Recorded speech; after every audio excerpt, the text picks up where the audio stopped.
Even though I predicted the Bills to win by 5 points last week, and they did end up winning the game by 4 points, it's funny how I will choose to sort of focus on a specific aspect of the Bills, something that I think I know a lot about, given that I watch every game and I've dedicated this channel to them for over 15 years now. But how I will focus on a specific aspect, in this case, the run defense, and try to tell you something stupid. Like, it's not that bad. Since the first month of the season, it really hasn't been that bad. It's just been 3 outliers that have skewed the stats. Bijan Robinson, Achane, Sean Tucker. And then the game will come just 3 days after I record the video, and boom, just all blows up right in my face immediately. Travion Henderson, 14 for 148. Ramondre Stevenson, 6 for 50. Drake May, 4 for 43. Over 200 yards rushing between them. 4 rushing touchdowns. I tried to tell you how Shaq Thompson made this huge difference since he stepped into the middle linebacker role for Terrell Bernard. And boom, invisible out of nowhere. So it's not just your feelings. You're probably right, and I'm wrong. I'm just, why do you watch me? Let's turn on and see what this doofus has to say this week. I appreciate you. I did say, though, that what was at stake during the game is really your feelings, to kind of branch off of that. I know it was a hat and t-shirt game for the Patriots. You know how I know that? Because J.J. Watt kept saying it on the broadcast. Hat and t-shirt game for the Patriots. They can unseat the Bills as AFC East champions for the first time in 5 years. It's like, oh my God, I get it. And the fact of the matter is that even though the Bills won the game, they're still only like 20% or something to win the division. Maybe 24%. I can't remember exactly what it is. But it's 1-4, 1-5 type of thing.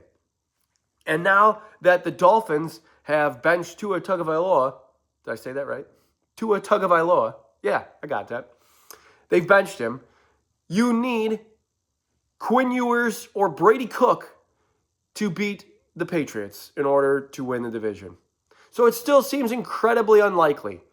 But again, what was sort of at stake here is just the way you felt about the Bills. If the Patriots came out and won the game, or even steamrolled them, won it convincingly, and it was tracking that way for a minute there, maybe more than a minute, you would have felt, how would you have felt? What's the word for it? The Patriots would have felt like the Patriots usurped you. They got this new coach. They got this new quarterback. You've had a few kicks at the can, a few runs at, the AFC Championship. But all the while, this team has been catching up to you, and here they are. Now they have the new coach, the new quarterback. They have tons of cap space. They have one of your old receivers, 2 of your old receivers, in fact. Diggs and Mac Hollins, of course. And now they're sweeping you in the season series en route to a division title and a home playoff game while you have to go on the road, something you have never done and won in the playoffs. Again, Bills just Josh Allen, 0 whatever on the road, but it's really only been 2 places, Kansas City and Houston, his second year. McDermott, you can throw in Jacksonville the first year he was here. But they haven't won a road game in the playoffs. That's is it concerning? I don't know, but it's noteworthy. I think it's definitely noteworthy. Anyway, I don't mean to get a little ahead of myself there. The first half against the Patriots. What do we even want to say here? The Bills went 3 and out a couple times. They were pretty lifeless on their other drive. They punted from plus territory twice, despite the fact they were down like 7 and 14, I think, at the time. And the hard truth about that is that it ended up working out, so they will probably do that again if they have to. I didn't necessarily love it at the time because it felt just like the Bengals game did the week before, and they were going for those. Granted, those were like 4th and 2s, maybe 4th and 4s, and these were, I think, like more 4th and 6, 4th and 8. I don't remember exactly. I know that one of them was definitely a 4th and 8. But it felt like, hey, the defense, they don't got it today. They don't got it today, and you need to score points. You have the football now. You can't just willingly give it back to them. I think off of one of those 4th down punts from plus territory, they did end up forcing a stop to the Patriots. The other time, they punted, and the Patriots went like 94 yards and scored a touchdown. And it only took them like 2 plays to get back to where the Bills punted from, 2 or 3 plays. It was so, I want to I want to see more aggression there. I want to see more aggressive plays, to be honest with you. And this really goes throughout the whole course of the game because there were even a couple plays.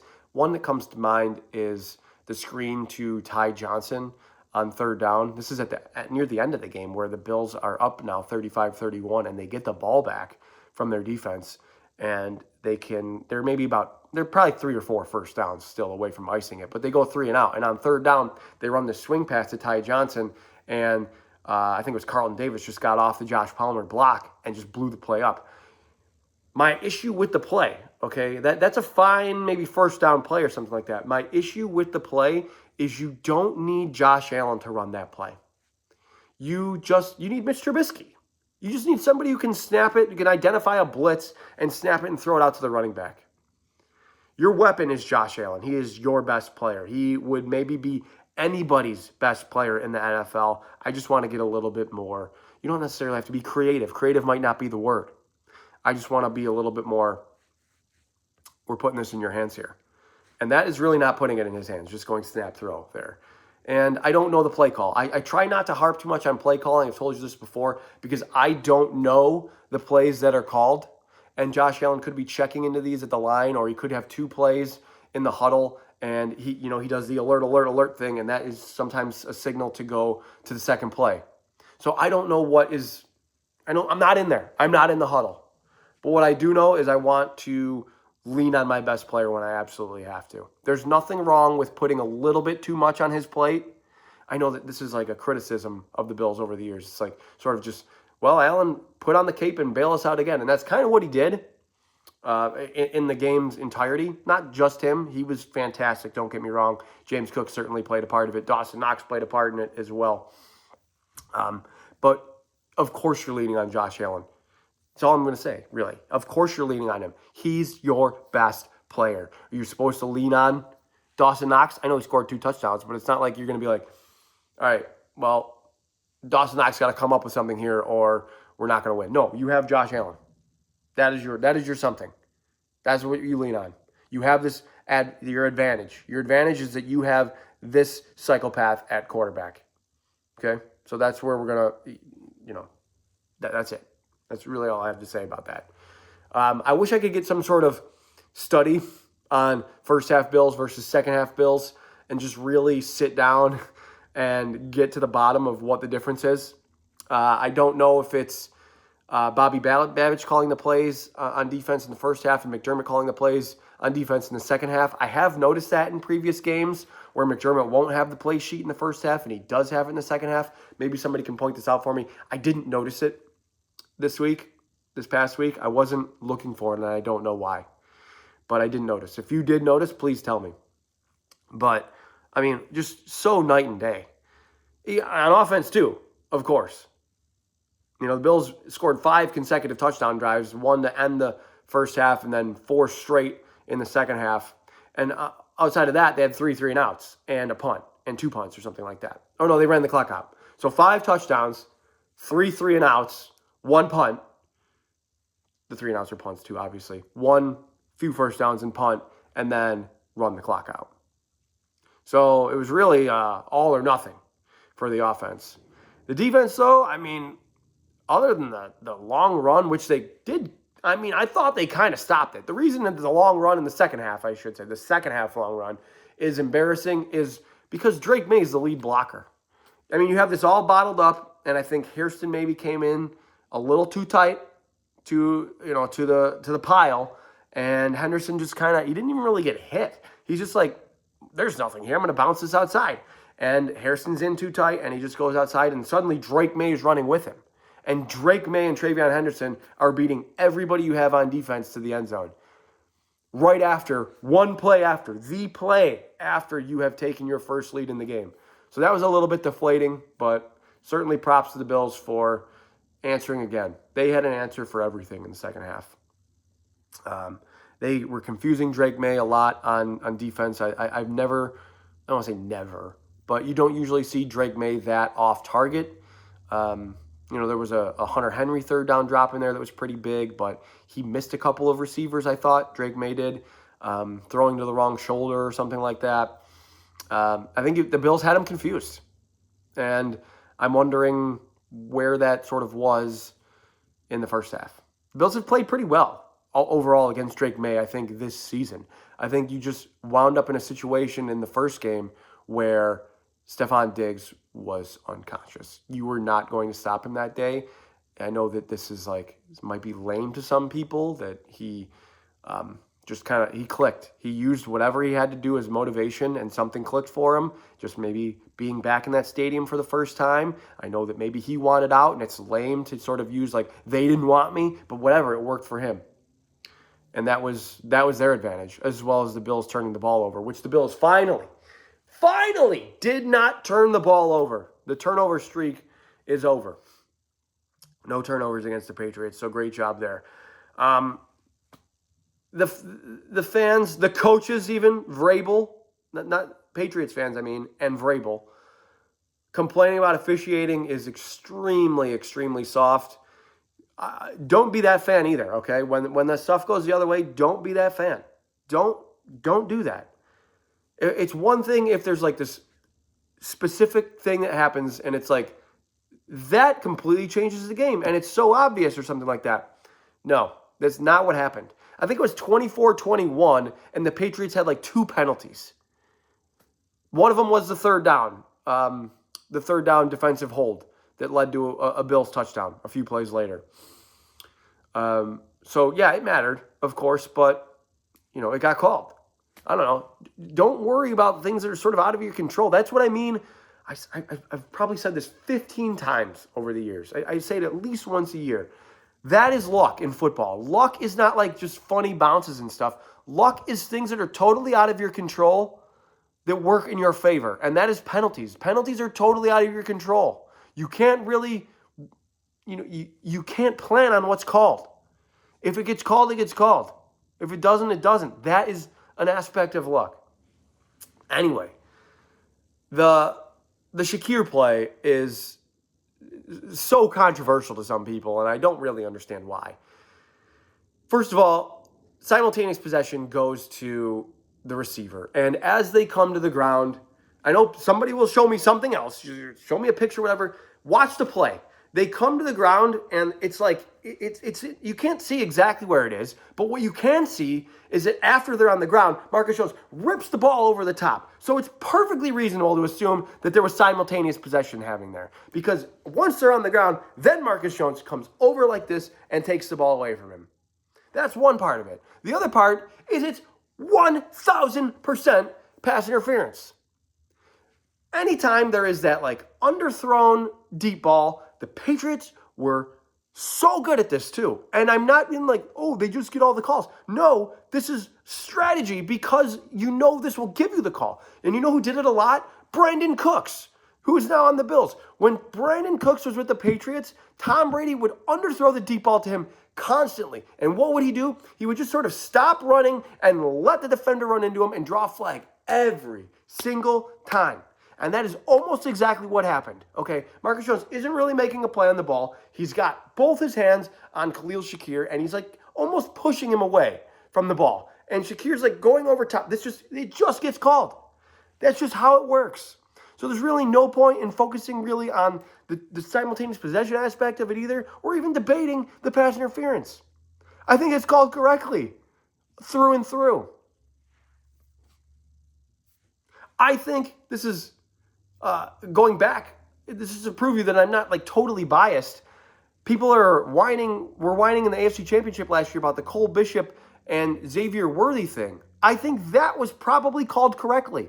It was called on the field, so you can't really overturn it on review. And not that play was even reviewable. The other thing was the Trey White interception.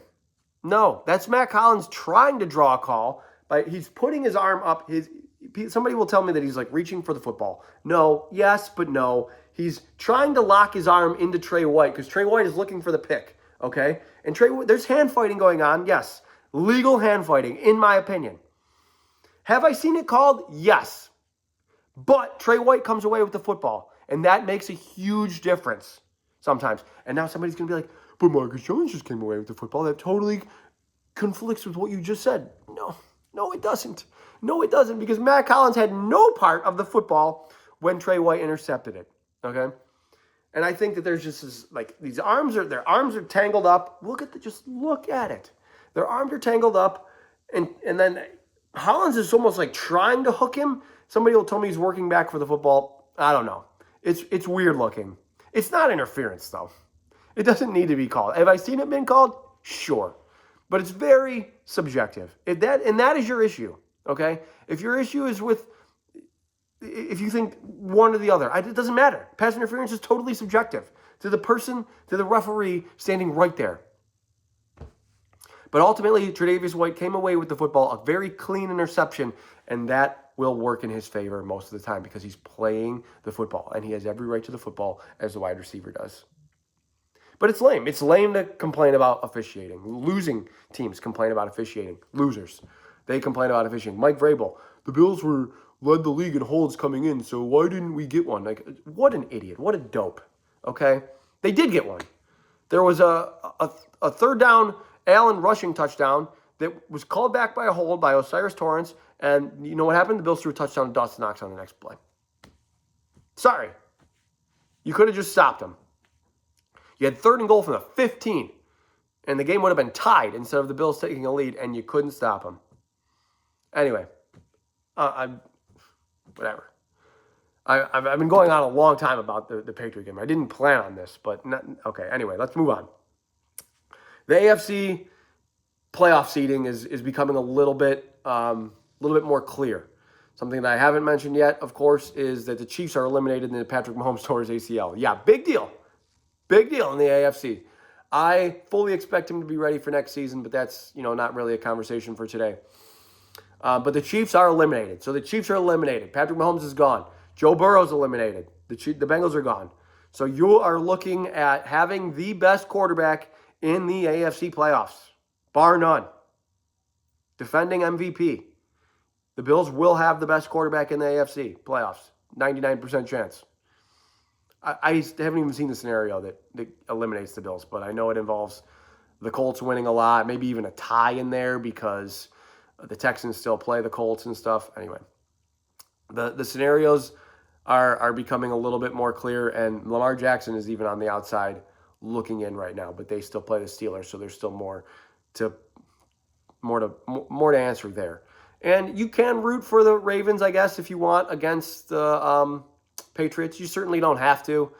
If you want to keep the Ravens out, you probably want to root for the Patriots because you need the Patriots to lose to the Dolphins or the Jets anyway. And that is not ideal with Tua and Brady Cook at quarterback there.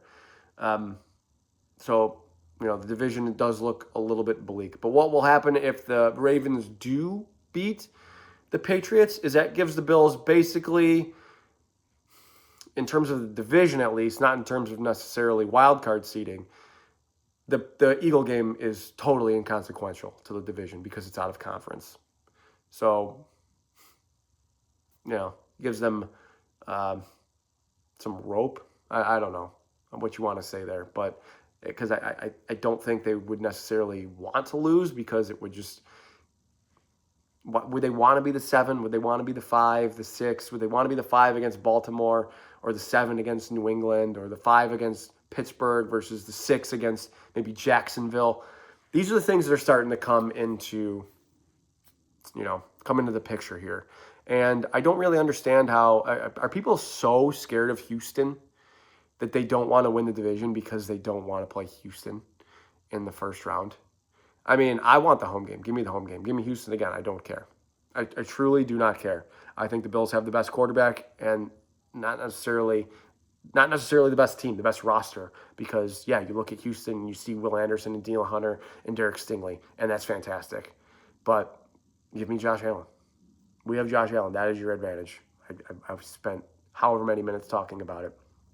The playoff seeding, again, I said we're going to start thinking about it after last week.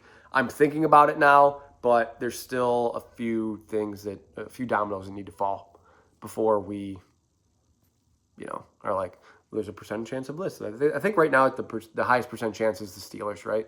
I think that's correct. Anyway, do I preview the Browns game? I I don't think I do.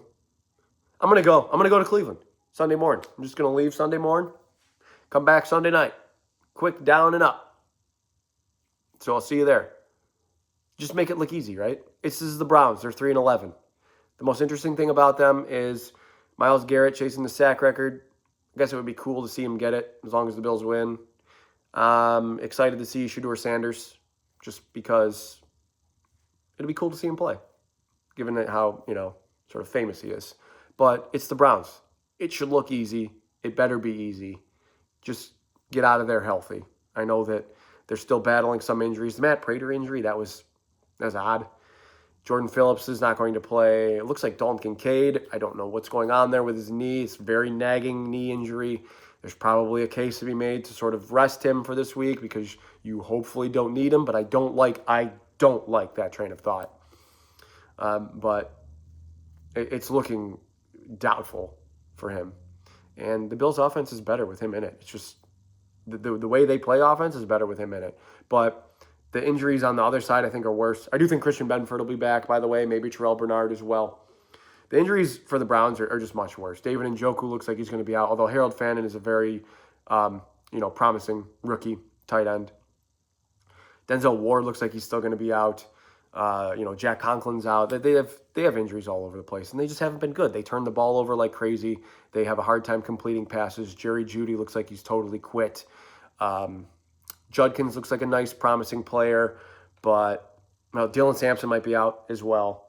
But they don't block for him very well. They're not a good run defense or run offense. They're just a very good pass defense. This game features the two best pass defenses in the league. The Browns are 1, and the Bills are 2. But again, Denzel Ward's going to be out of the game. So I'm not downplaying the Browns' ability to rush the passer. That's certainly that's their bread and butter. That's what they're best at.